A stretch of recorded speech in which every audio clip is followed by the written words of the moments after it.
Good morning and welcome to the episode of Motoring Middle East. Today I'm doing my second drive in the new Land Rover Defender. Hopefully you watched the previous video where I went to Russell Khaimah and took it over some dunes, some rocks and showed you what it's like. Today I'm going to make it a pretty short one because I'm going to focus more on the off-road and on-road aspects of it. So I spent some time with it. I spent about 3 or 4 days driving the new Defender. So now I'm going to take it off-road through my usual test route and see how it lives up to it. And do a little bit of on-road as well.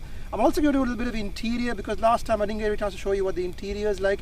And when I say interior, I mean mostly the infotainment, because the rest of it, let's be honest, you've probably eaten alive every single video there is already on the new Defender. So you're just full of information. But in case you want a bit more, this one is a 4-door 110. It's 299,000 dirhams. It doesn't have any of the fancy packs, the Explorer, Country, Urban, whatever it is.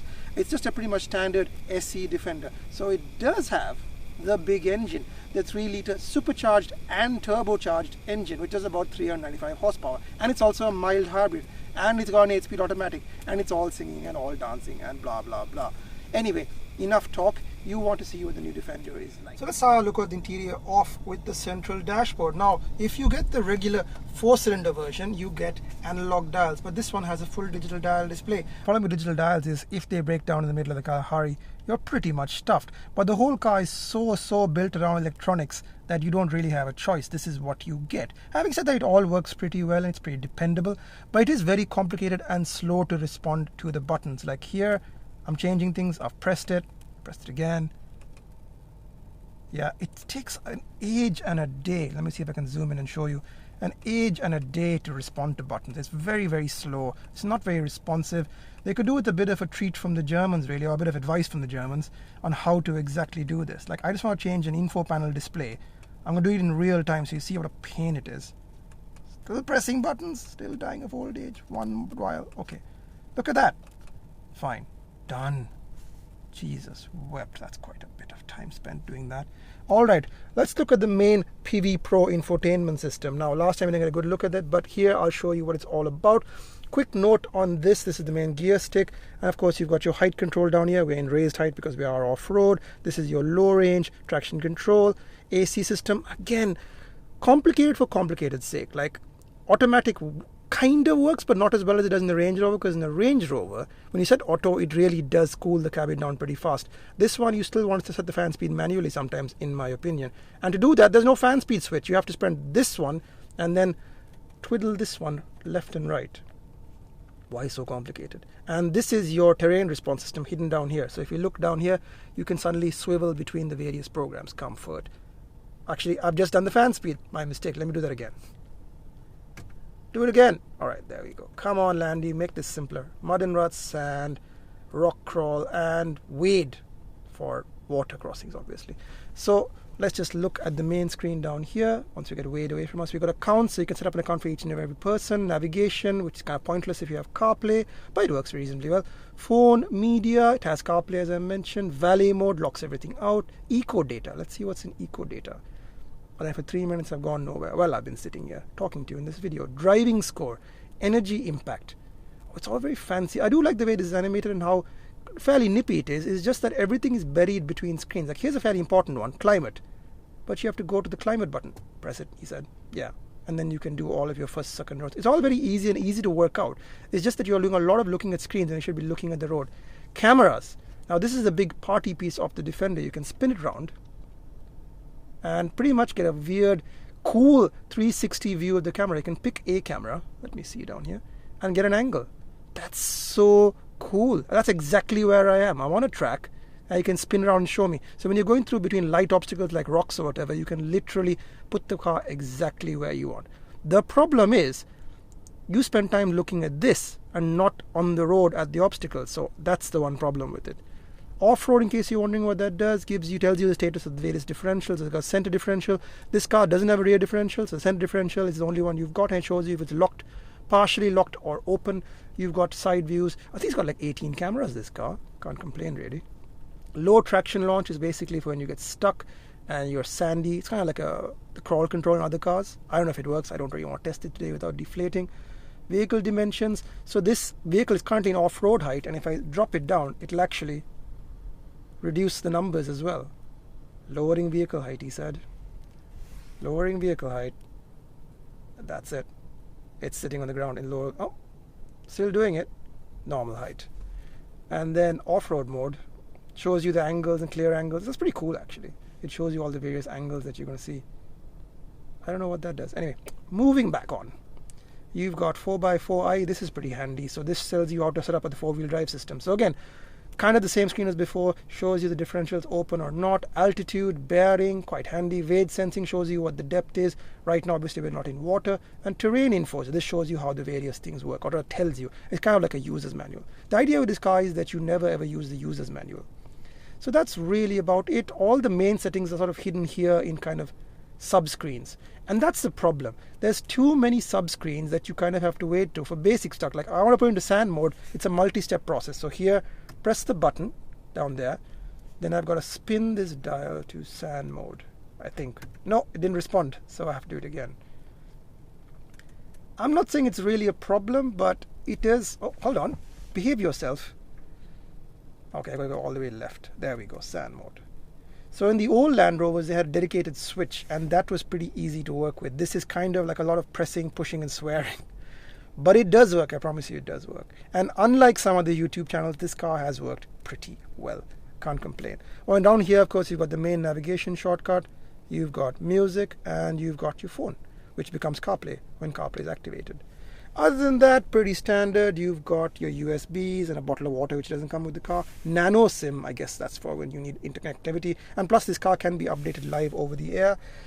Usual sort of bottle holder, which holds my mask at the moment. And of course, a little fridge unit, which does work pretty well. So that's about it for the interior. Let's take it on the road first and see what it's like on our usual track. My first proper on-road test of the new Defender. You remember last time in Russell Kaima, I didn't get much chance to really show you what it's like on the road. So overall, it's a really, really excellent cabin. I like the little design touches, like the exposed rivet heads that make you remember that this is an off-road, roughy, tufty vehicle. And I do like generally the seating position, the view out the bonnet. It's just so commanding. The cowl is nice and low, so you can see over the dashboard. You're not sitting too low like you are in a German car perhaps. It's very well thought out, and the car is generally, the controls, ergonomics, very easy, well laid out, and just a well designed car. You get the design was a big priority is what you get from being in this car. Not so crazy about the digital rear view mirror. However, you don't have a choice, because if you went to the rear view mirror off, all you could see is spare tire and accessory cage. So I'm going to take it on road and see what it's like. This gear stick, I don't know why they don't do a proper gear stick, but I guess it's what they do with the ZFs these days. So I'm going off-road a little bit, back onto the main road. Really good ride for air suspension. Plenty of pickup from the supercharged V6. Going around the corner, the grip is really exceptional actually. These are pretty road biased tires. They're Wrangler all-terrain Kevlars, but they do the job. It's just the steering, everything. I wouldn't say it's like a sports car, but it has, my bag flying around, it has a poise to it that could only come from Jaguar Land Rover. There is a delicacy, like you feel like everything is immediately that little responsive. The car's a little boaty feeling, so it just kind of leans a bit, but that's good because it allows, suspension is actually working properly. So it's not so tight or taut, as I was going to say, that the car feels like it's going to speed off the road. It feels a little bit fluid, it moves with the road, because German cars are very stiff, so they turn very stiffly and they stop very stiffly, and that's good. But off-road you want that little bit of initial give and presence. Steering is pretty good, no real issues about it, not too much feedback, but the response is pretty good. And on center, like on dead center, it basically responds immediately. I don't like when old style off-road cars have slack. They basically take an age to turn. This one doesn't. I just like driving this car. Not so crazy about the brakes and the throttle, because both of them have, that's a bump. You wouldn't even know it because the air suspension is so good. The brakes and the throttle are a little oversensitive and, what's the word I'm looking for? Inconsistent. They basically never respond the same way. Sometimes you get lots of brake and sometimes you get not so much brake. With the turbo, you just like, am I getting power? Am I not getting power? You don't actually know. So that's kind of the demerits. But that's the trouble when you don't have natural aspirated engine anymore. You will always have that little bit of turbo lag. And honestly, this car doesn't have a lot of it. So it's a small quibble, but it's something that an owner would get used to. So yeah, generally pretty happy with it. Not too much that really bothers me. Sound system, just okay. I wouldn't say it's the best JLR product. Considering it's a 300,000 dirham car, you'd expect a slightly better sound system. It is a Meridian branded setup like you get in the Range Rovers, but it doesn't have that kind of oomph and definition I'm looking for.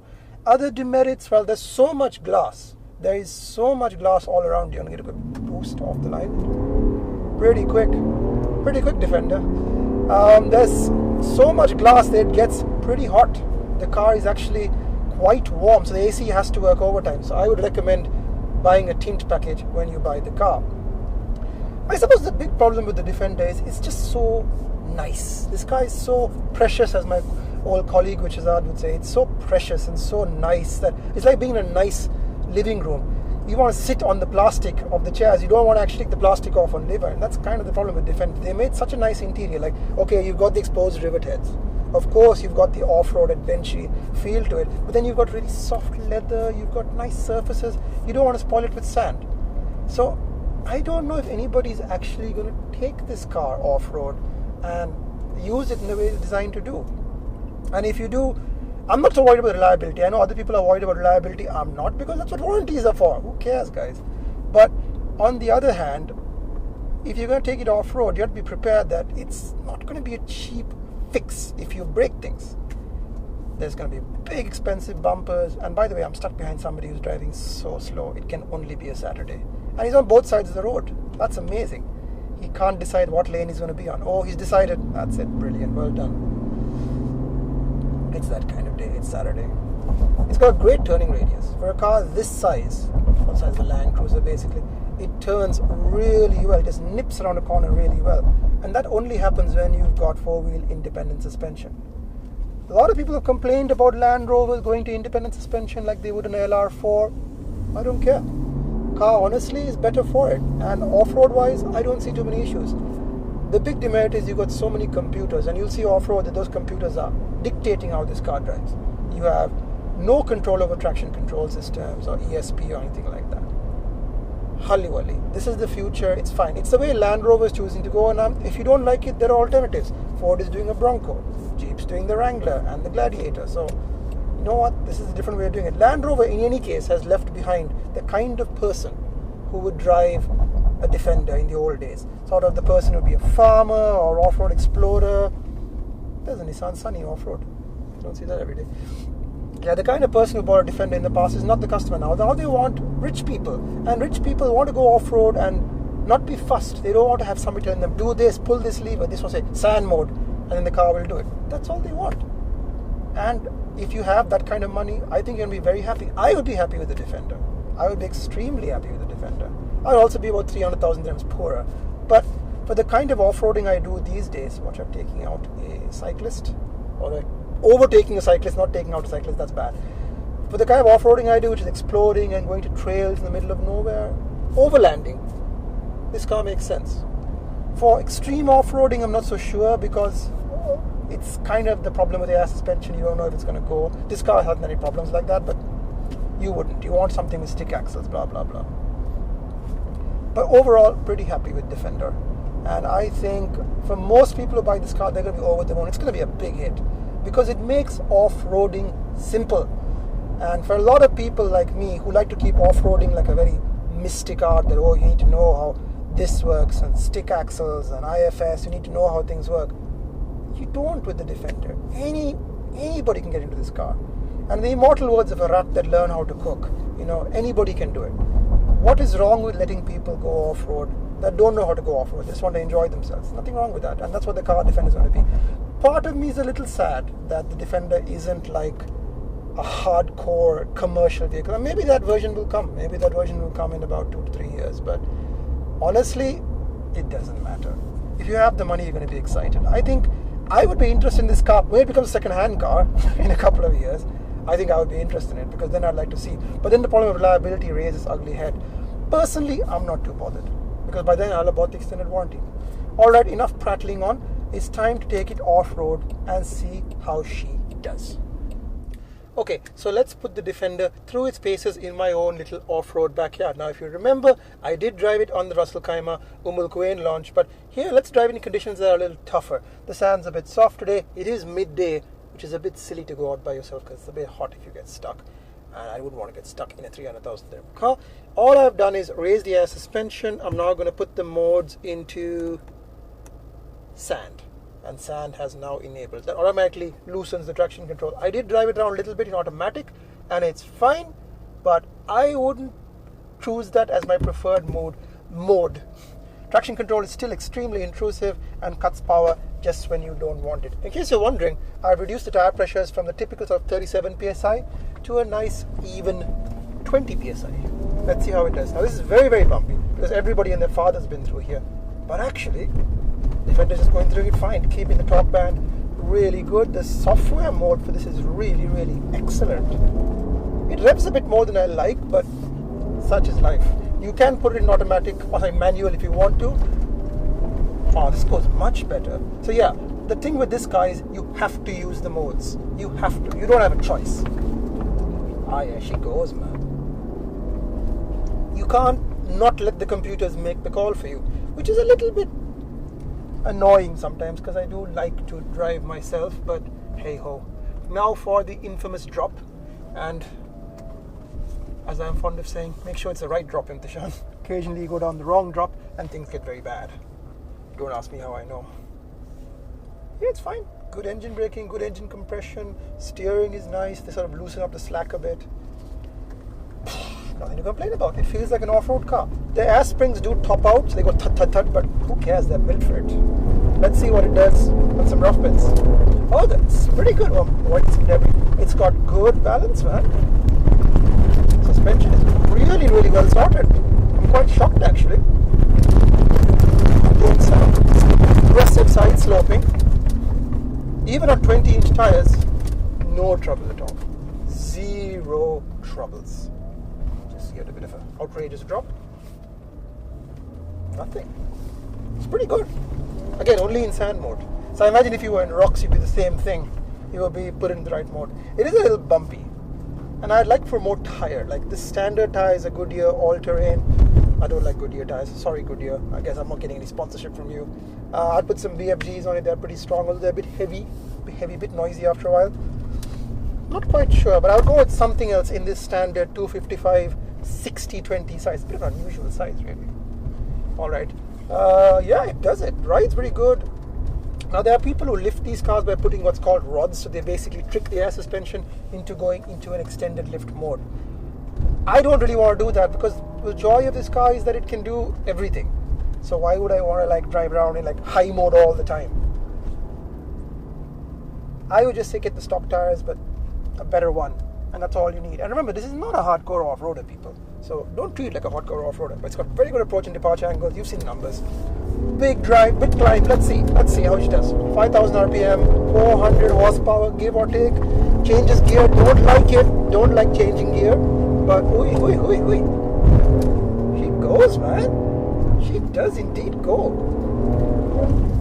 Whoa. Let's not hit her. That could have got very amazing. There was a big bump and that would have definitely taken a tire off the rim, but well behaved. Good balance. Like some cars feel quite top heavy. I wouldn't put the roof rack, but she's good. Because it's air lift suspension and not like a standard coil spring shock combo. I don't know why I'm doing voices now. You do have to be careful because you can't adjust subject to the same level of abuse that you do to a normal off-road car, but there's a limit to how much it can take. And Land Rover, like any off-road car, warranties are good for so much. But that was fun. Does the job. All right, let's try it again. Slightly more tricky angle this time. Just, push our luck a little bit. And then we'll see how good the Land Rover is from a flying start. It climbs. It does climb. Traction control is going crazy, but it's getting you there. What's wrong with that? What's wrong with traction control if it gets you where you need to go?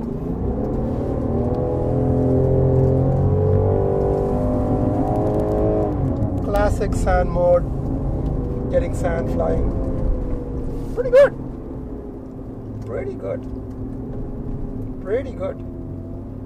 I wouldn't want to do it all the time to a 300,000 dirham car, but man, she can do it. Well done, JLR. Would I replace my Raptor with it? That's a trickier question. But if I had a daily car to use every day, this would be excellent. And if the kind of backroads country exploring, an occasional sand dune and rock and whatever, this car feels bloody good. I don't have an issue with it at all. Zero. Nada. Nothing. I'm considering how topped up the sand is today. That's a real solid test of air suspension. It's going great. No issues at all. So what's my verdict on the Defender? Is it a Defender? Well, definitely the other Defender will obviously be more durable with the standard stick axle. This will be less durable with air suspension. Does it matter? Not really. I mean, it's a different market, different car. So we have to evaluate the car we're given. And I want to put that argument aside and say, is it a good car? Yes. In fact, I would say it's my car of the year. I'm really impressed with the job they've done to it. There's very little I dislike about it. The only thing that really sticks for me is I wish there was slightly better tire options, and I wish for better fuel consumption, because it's very thirsty when you're fanging it through these sand bits. Other than that, it's been such a nice companion on the road. I have no qualms about taking it off-road. Yep, SUV of the year. I mean, and it makes you happy. It has that indefatigable X factor that an SUV needs to have, a real off-road SUV, where it feels friendly, reliable and tough. And what more could you possibly ask for? Well, 299,000 dirhams, because this is an expensive car. But apart from that, good job JLR. As 2020, this horrible year wraps up, it's nice to end with a pleasant surprise, and this is definitely my favorite SUV of the year. I don't think anything's coming to really dethrone it. Next year, well, we've got lots of cars coming out, TRX, Bronco. Yeah, that's going to be a good year. But this is a great time to be alive if you're an off-road fan. There's so many good choices out there. You really can't go wrong with any of these cars. And JLR, you brought an icon back from the dead. Not quite the way I would have wanted it, but still pretty darn good. Thanks for watching. See you next time.